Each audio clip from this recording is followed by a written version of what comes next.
Iman, Islam, Ihsan. Dia kena ada 3 ni baru jadi tukuk jerai. Kalau kita nak letak kawah pun lekat, kita nak letak kuyuk pun lekat. Kalau 2 hotel tak kawah lekat tau. Ninja orang laning tak dengar ke ilmu tasawuf, tak boleh ngaji, bid'ah.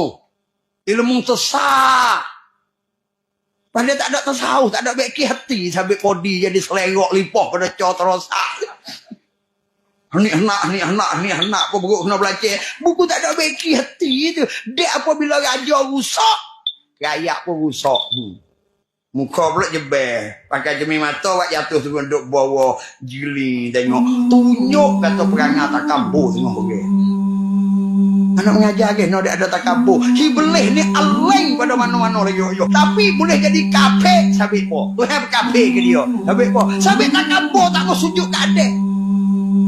Orang suruh sujud kat adik. Mau sujudlah kat adik tu. Nak sujud kena dapat ia jadi ingat tanuh ya. Aku jadi ingat api. Takabur. Nak tunggu nak tak guru panak tak pakai. Tak ada perinjak. Aku cok dah ketel. Ada PhD. Tak takabur gitu ayah.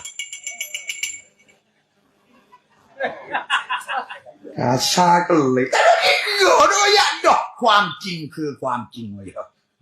Dia sungguh kita kecek jadi sungguh. Kulil hak walau kana murra. Apanya? Sebutlah benar sebenar walau benar tu pahit bagimu.